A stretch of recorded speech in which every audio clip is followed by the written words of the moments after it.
We have a special relationship. One is too close. Is that what the problem is? One really of deep vulnerability, because we all depend on each other.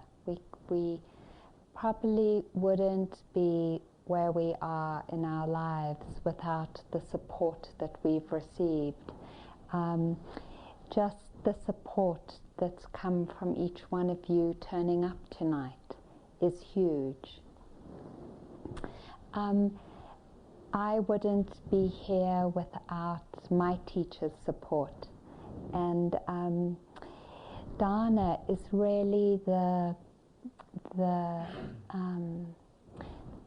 relationship of vulnerability where each one of us feels called to support each other, and that happens in all kinds of different ways. And for me, it happens in a very real life way, because I'm only able to live and teach because of your support. And this is a new relationship, I know, for all of us here as a community. And it's different for some teachers. There are some teachers who have, for all kinds of different reasons, like Joseph, for example, and Jack, who live in bigger houses and have more support. And then for many of us, and just to let you know, we live really on the line. I drive a 1988 Toyota Tercel, and I rent my apartment, and I don't have any savings. And that's the reality of us learning as communities this vulnerable relationship. For me, it's vulnerable because I'm living in this relationship of faith, that by practicing and by purifying as part of a community, that I will be taken care of, and that I will take care of you in terms of sharing my practice and my efforts and my perseverance and my patience.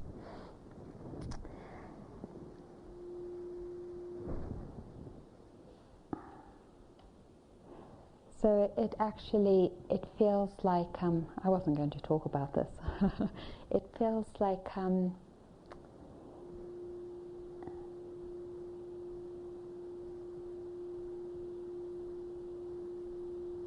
it feels a blessing. It feels a blessing to be part of this kind of giving that we share together. And I wouldn't want it any other way.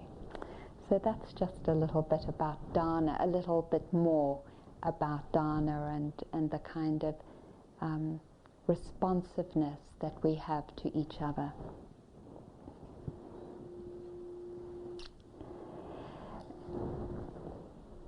I'm wondering if I put it lower. Do you think that's better if I put it lower? There isn't that ring. How's that? That seems a little better.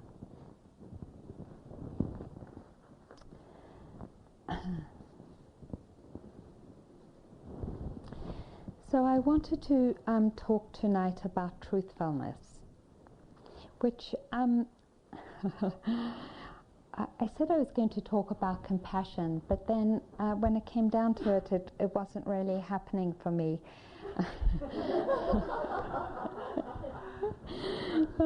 And so I was sitting there trying to write about compassion, and I was like, gosh, it's just, what is it that I want to talk about? And so what came out was that I wanted to talk about truthfulness, which I think is really interesting because it's actually a very difficult subject to talk about. Not a difficult subject to talk about. I think it's very difficult to practice.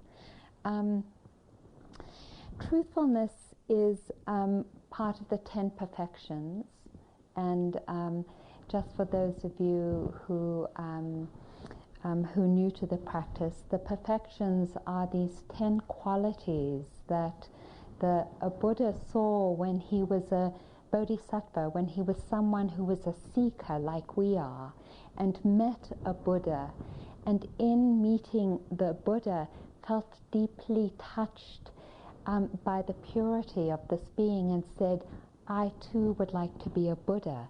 And in that intention he saw that to become a Buddha he needed to perfect these 10 qualities of mind. And a couple of Thursdays ago we actually went through them. So can you guys remember them? What were they, those of you who were there that Thursday? Let's try. Okay. Generosity, energy or effort, yes. Equanimity, patience,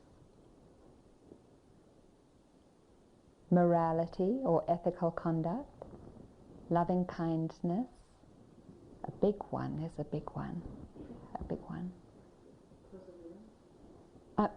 perseverance, excellent, wisdom, truthfulness. Did we say loving kindness? Yeah, loving kindness. So truthfulness is in that, and then right speech, which is very close to truthfulness, is actually part of the Eightfold Path.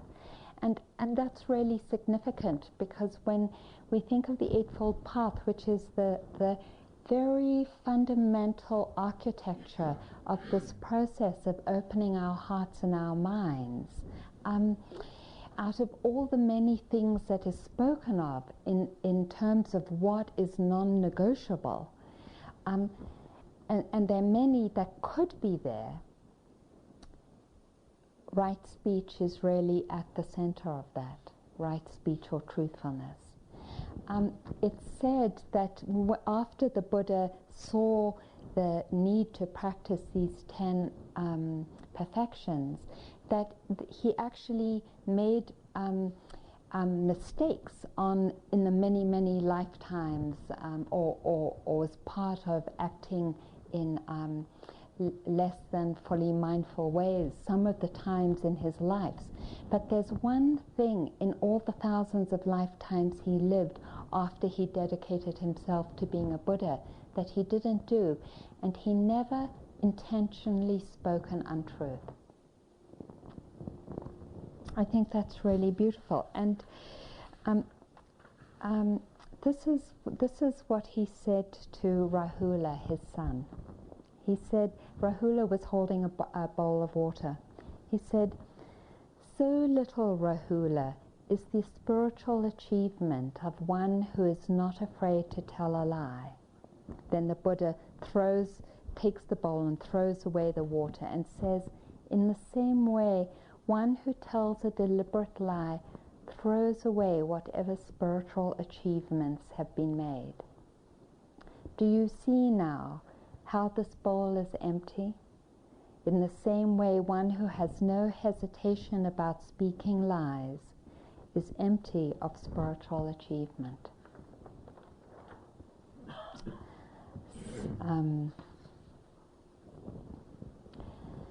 And actually the Buddha said that about speaking the untruth, and only about speaking the untruth. He didn't say it about sexual misconduct, and he didn't say it about taking intoxicants, or even harming. He said it just about lying.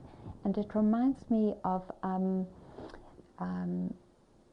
reading the life story of wasn't Eckhart, it was Earhart, the man who started Est and the Forum. And Earhart Warner. Warner Earhart, talks about his life, and he says at one point he decides to take this practice on of not ever saying a lie, not ever gossiping, not telling an untruth. And he says he decided to do it for 6 months. And he said it was extraordinarily difficult. And he really persevered because he'd made this commitment for himself. And in the process of that commitment, he says he had a profound opening, because he saw clearly what it was he was defending by telling lies, and that he didn't need to defend himself anymore in that way. And so he had his enlightenment experience. And he says his enlightenment experience came specifically from making that commitment.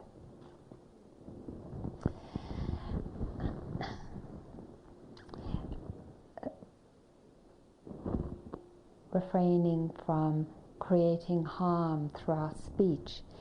I've mentioned before here that I was born in Johannesburg, South Africa, and that my parents were active against the apartheid structure. And because all activity was seen as illegal, it had to go underground. It was sort of like the Patriots Act, but much more intense. Any kind of criticism of the government was seen as, basically you were labeled as a terrorist. So all movements, even actually my mom, who was going to the African townships to teach African miners to read and write, that activity was considered illegal. So everyone was organized in these different cells where people knew each other by pseudonyms, so that if you were arrested, basically you were safe. There was one man, and I feel safe talking about this because he actually wrote about this in a Granta magazine, Adrian Lethbridge, who grew up not being particularly, who felt as though he wasn't very special. He wasn't particularly good at sports. He wasn't particularly good at school. He wasn't particularly good at anything. He wasn't particularly good looking. He wasn't particularly good with girls. And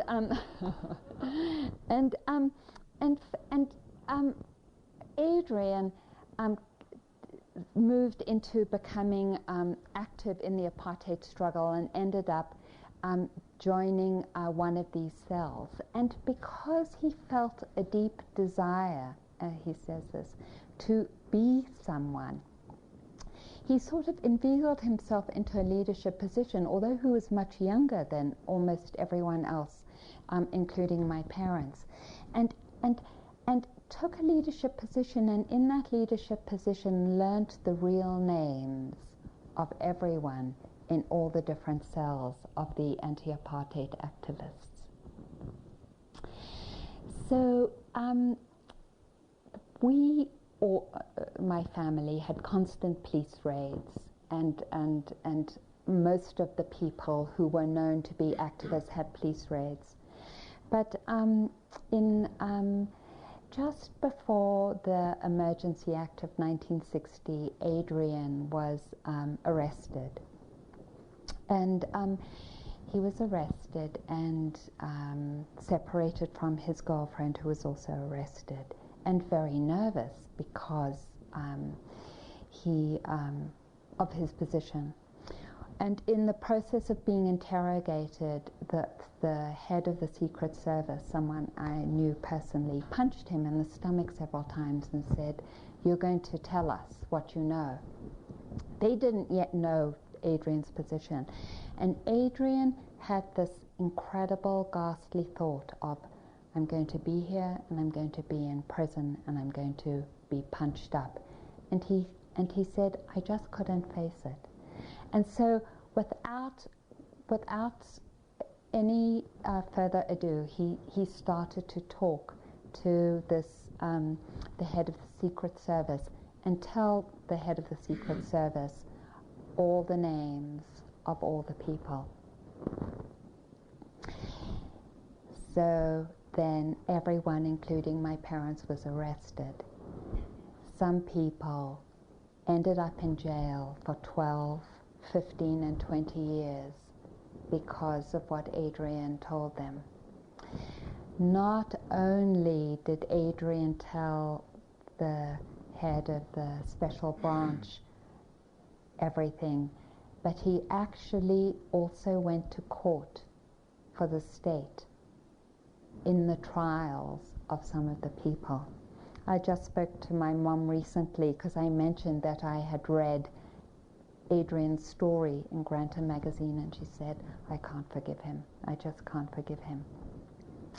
I tell this story because of both sides, both Adrian then deep, deep remorse and self-hatred for what he did. And he said that he was obsessed with it after he made it, turning state's evidence, they let him out of the country. So he's now living in England. And for years and years, he was carried this incredible weight around with him. And finally, he said he went to therapy. It took him a long time. He went to therapy, and he said, I ended up, it took me years and years, and I ended up finally seeing two things. I finally saw that I never felt good enough, and that because of that I put myself in a position that really was in a position I shouldn't have put myself in, and that then, having made the mistakes I did, I didn't want to take responsibility for them. And once I did, once I took responsibility and owned up, and his writing this essay was this process of saying, I really messed up badly. I messed up hugely, and I take responsibility for it. And now I can only ask for your forgiveness. And I know that some of you, who I'm hurt so badly, will not be able to forgive me, and that's okay. I want you to know that I've done my work, and that I am doing my work. And he ends up saying, and I feel like I've finally picked up my life. I've gotten married, I have children, I have a job now in a university as a professor teaching. And I say this because I have been practicing for many, many, many years, since 1979, and I'm still in awe of the ways of how insidious those little lies are, of how deeply ingrained it is to gossip, of how difficult it is to refrain from harming through speech. It is I think one of the most difficult precepts to practice, that non-harming through our words.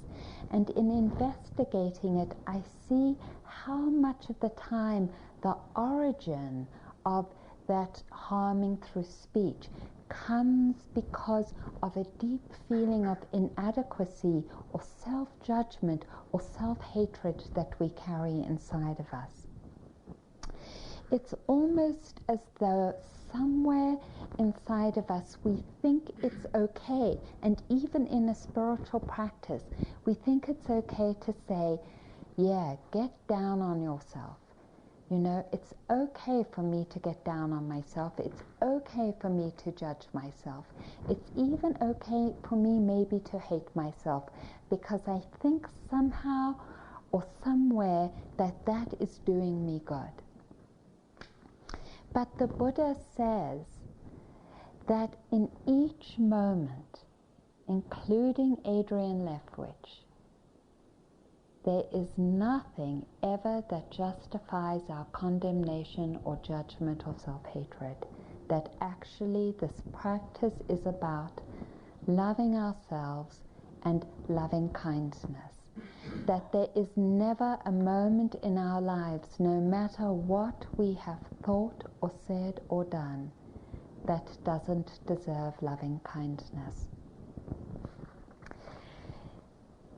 He says, whatever kinds of worldly merit there are, all are not worth 1/16th part of the heart deliverance of loving kindness. In shining, beaming and radiance, the heart deliverance of loving kindness exceeds these.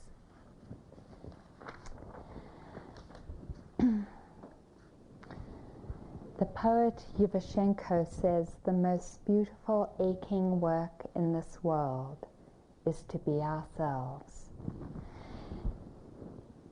Really, that means to become honest about ourselves, to have the courage to begin to challenge this inadequacy and the defensiveness that we build around it, that becomes the source for the harming of wrong speech. To become ourselves is to both acknowledge this defendedness and the identity we create around it, as well as acknowledging our beauty, our vision, our efforts, our patience, our kindness, our wisdom.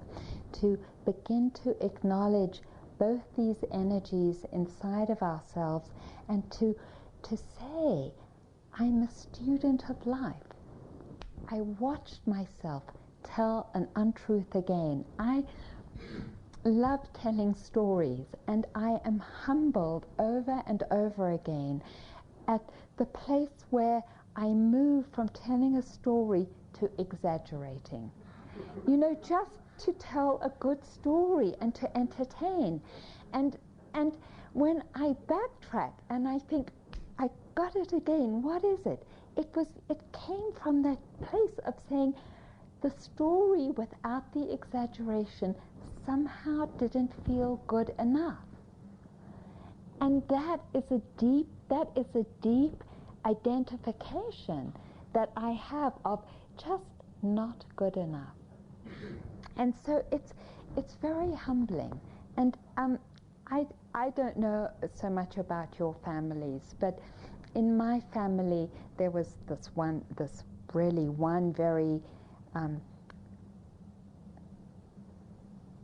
what can I say, profound experience around speech and harming that I experienced as a kid with my parents in jail.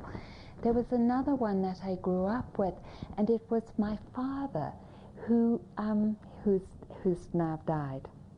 And I can say this because the story was printed in the Sunday Times in England, which is the equivalent of the New York Times here.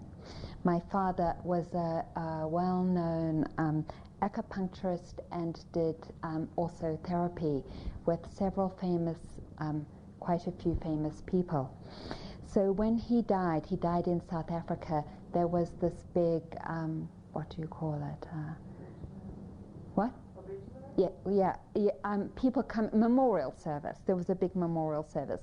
So a good friend of his stood up, Sylvester Stein, who's an author, and said, you know, and I want to acknowledge, Monty was his name, Monty as a playwright and theatre director. He directed plays, he directed a film, he was an activist in environmental concerns, he was also an interior decorator, and later changed professions and became an acupuncturist, and then went back and got a doctorate in psychology. And so he was all these things, very creative, very dynamic, 6'2" man. And so at the end of Sylvester's speech, a very famous actor who now I've forgotten his name of came up to Sylvester and said, but you didn't mention that Monty was a doctor. And Sylvester said, no, Monty was never a doctor. And this actor said, well, Monty told me he was a doctor, an MD, and wrote and signed prescriptions that I took to the chemist.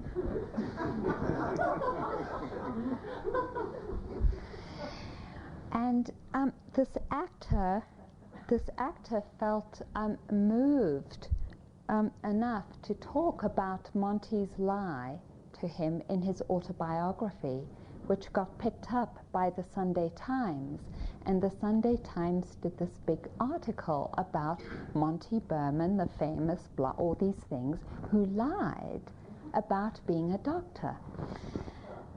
And my mother calls us, the daughters, together to say, I have to tell you this before you read it, that it's kind of, you know, that there's this article about your father who lied about being a doctor. And she said, I told him, because I caught him out years and years ago, not to do it, that this was the equivalent of a federal offense. He could go to jail for doing this. And he still did it. And I feel moved to tell you this because it touches me so much that my father, who achieved so much in his life and was so acknowledged, still didn't feel good enough and had to lie and exaggerate about who he was in order to feel okay. And I think too of this very successful series in England called Coronation Street, which was kind of like the equivalent of soap for America, but Coronation Street was the lives of these working class characters on Coronation Street, which was a real street in London, and it was really popular. And so much of Coronation Street, now that I'm in the Dharma and I look back, was about gossiping and getting down on each other. Everyone was always getting down, you know, oh, well, did you hear what Edna? No, I can't believe what Edna said. Well, Edith said this, you know, and it was the same thing. There's of getting down on people because we don't feel good enough about ourselves. And how profound it is, how profound our words are, and what our words do, because of this delusion that comes from thinking that we're not good enough. And this whole teaching is the invitation and the reorientation to beginning to see that fundamentally we are good enough, that we are deserving of love, that we are deserving of kindness. And because we are, we find the strength then in order to be honest and to begin to say, I know I am a valuable human being. I am deserving of love.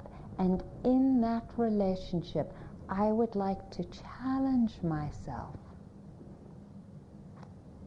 in the places and ways where I am not 100% truthful.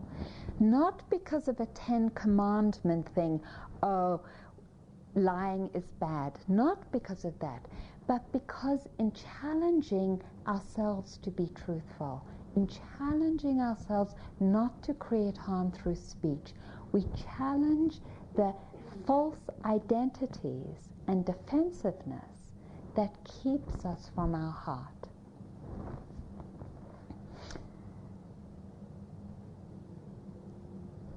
So, let's see. Where was that?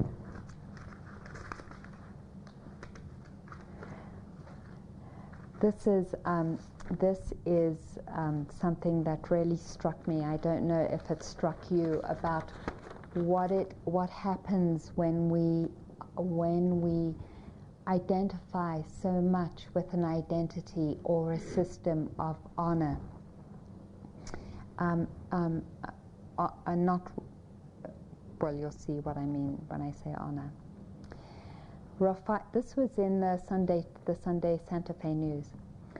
Rafaya da Koyed, raped by her brothers and impregnated, refused to commit suicide. Even after she bought the unwed teenager a razor with which to slit her wrists. So Amira Abu Hanan Quad says she did what she believes any good Palestinian parent would. She restored her family's honor through murder. Armed with a plastic bag, razor, and wooden stick, Quad entered her sleeping daughter's room on January the 27th.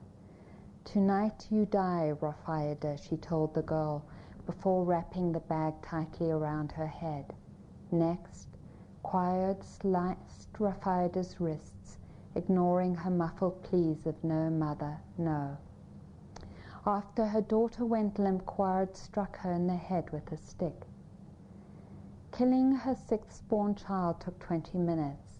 Quad tells a visitor through a stream of tears and cigarettes that she smokes in rapid succession. "She killed me before I killed her," says 43-year-old mother of 9. "I had to protect my children. This is the only way I could protect my family's honor."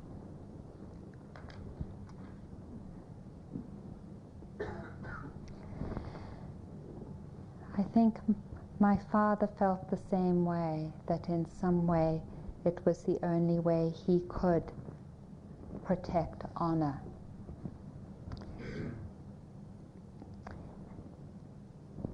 And so the challenge for each of us is, what honor do we think we're protecting through our speech when we harm through speech? What is it that we're protecting?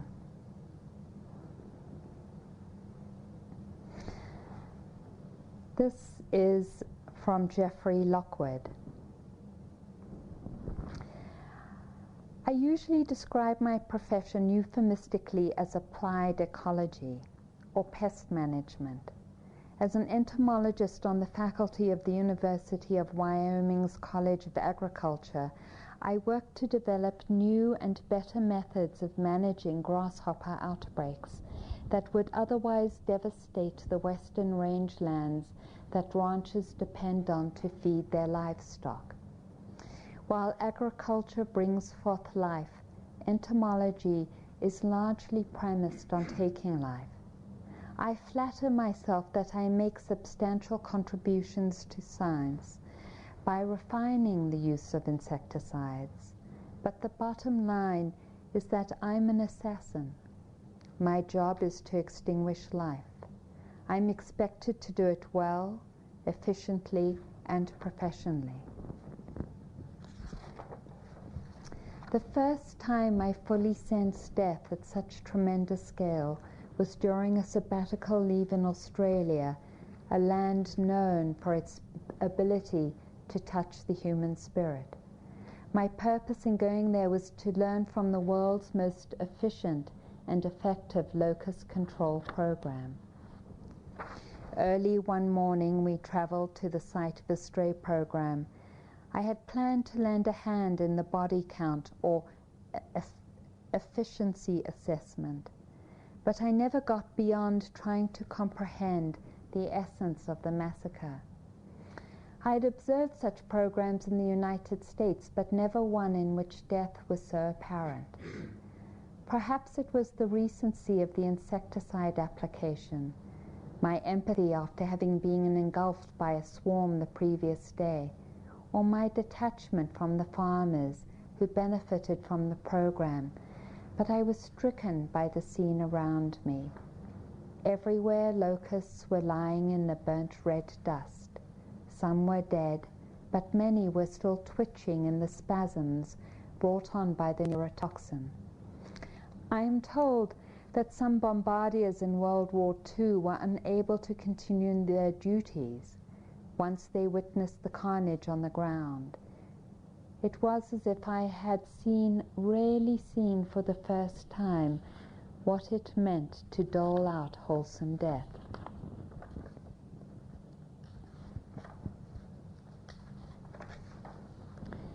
So in the end, how do I live as an assassin? I know that the grasshopper's suffering and my pain are real. I know that they die so I might live. Grasshoppers are my ecological communion. Their bodies are my life. Through them, I have found meaning in my work, experienced connectedness to other beings, and gained a sense of purpose in this world. Perhaps my destiny is that of the warden, to assure that these creatures do not die unknown by the hand of a dispassionate executioner.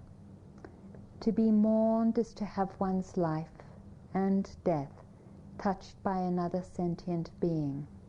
Perhaps that is all that any of us can hope for.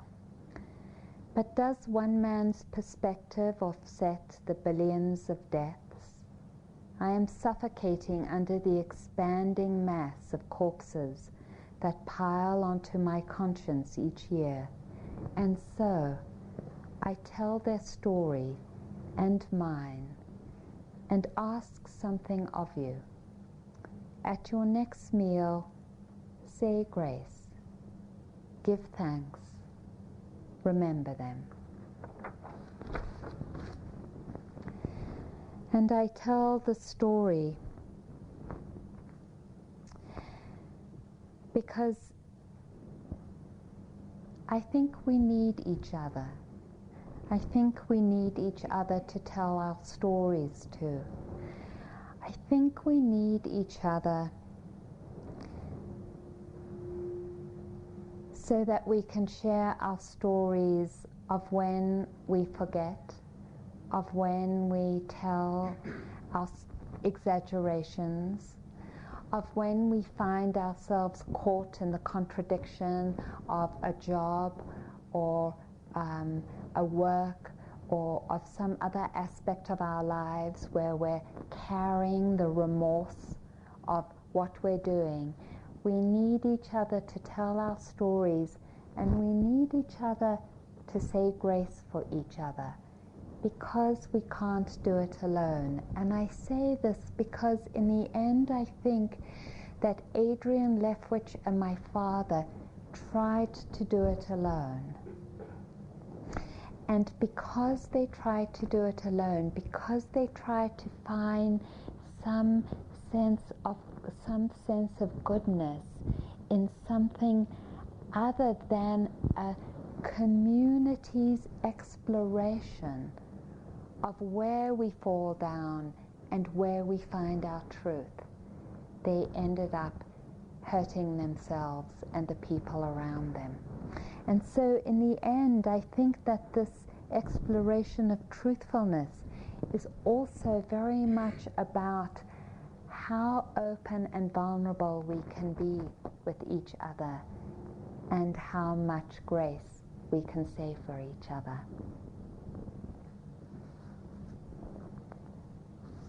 And I wanted to just end with this Teilhard. By means of all created things, without exception, the divine assails us, punctuates us, and molds us.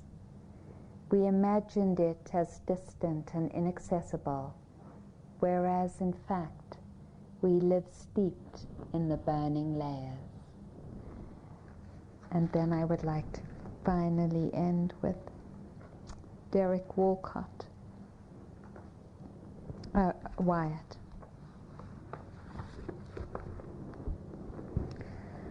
The half turn of your face towards truth is the one movement you will not make. After all, having seen it before, you wouldn't want to take that path again and have to greet yourself as you are and tell yourself what it was like to have come so far and all in vain. But most of all, to remember how it felt again to see reflected in your own mirror the lines of abandonment and loss, and have those words spoken in inviting you back, the ones you used to say, the ones you loved when your body was young and you trusted everything you wanted. Hard to look, but you know it has to happen, and that it takes only the half turn of your face to scare yourself to the core, seeing again that strange resolve in your new reflection. So let's sit for a moment together.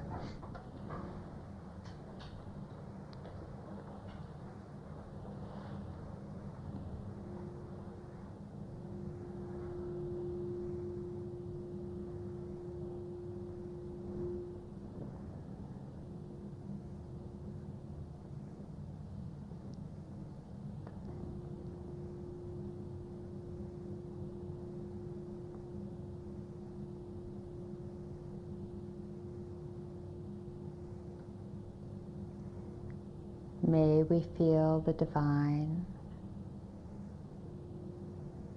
May we entrust ourselves.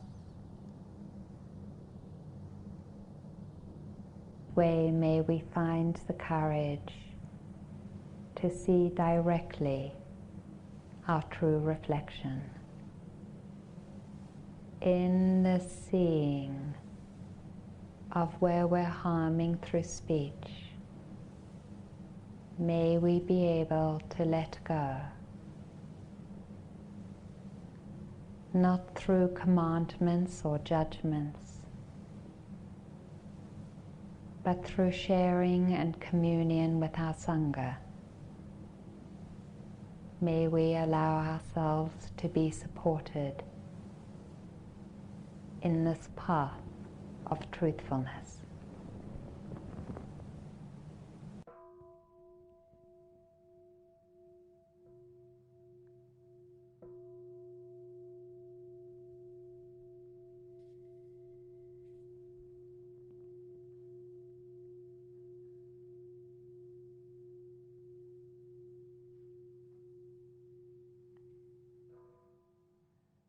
So thank you.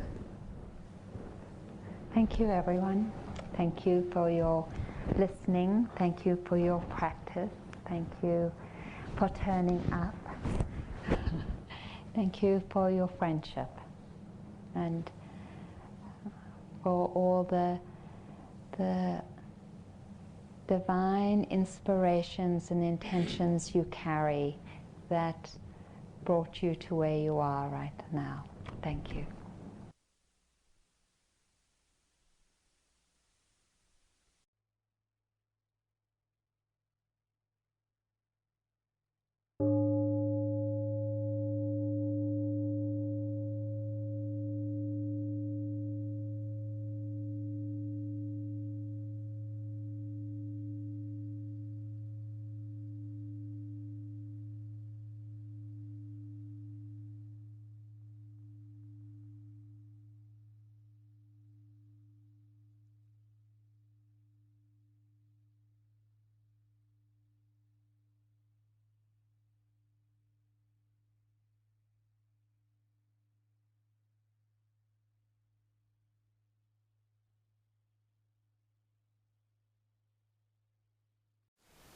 Thank you for listening.